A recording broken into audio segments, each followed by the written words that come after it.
The coalition of united political parties has accused lawmakers of working to sabotage the Electoral Act Amendment Bill by the refusal to allow for an electronic transmission of results. Spokesman of the coalition of opposition parties also condemned the recent violent attacks in some parts of the country that has led to the loss of lives and properties. We have details in this report. The Electoral Act Amendment Bill that appears to still be trapped in the National Assembly is causing ripples across the country, especially among advocates for electoral reform. The bone of contention is the refusal of lawmakers to enable an electronic transmission of results by the Independent National Electoral Commission, despite the insistence of the Commission that it has the capacity to electronically transmit results.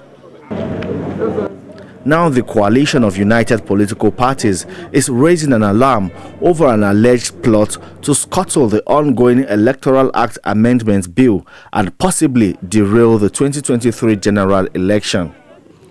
The spokesman of the group, Ugo Imochinyere, is accusing the leadership of the National Assembly and some lawmakers of conniving to prevent the electronic transmission of results.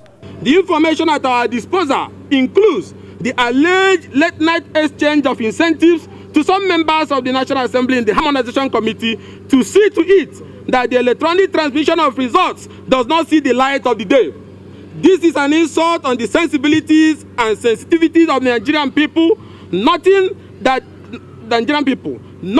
this process of Electoral Act amendment commenced since 2016 and has been completed 5 years after. They have agreed to drag this process and get up to their next year annual vacation, by which time whereupon a claim that by the ECOWAS electoral treaty, laws cannot be amended less than 6 months to election. Despite these accusations, the legislature insists the Electoral Act Amendment Bill reflects the wishes of Nigerians. The Senate has also set up a conference committee to harmonize the positions of both houses on the bill. But the coalition of political parties again frowns at the rising debt profile and the National Assembly's approval of President Buhari's external borrowing. The National Assembly is populated by political hallelujah boys who are approving and sanctioning everything from the executive. They are the laughing stock in the international community. We hereby put Nigerians on notice that they will yet again approve the current loan request pending before them from the president.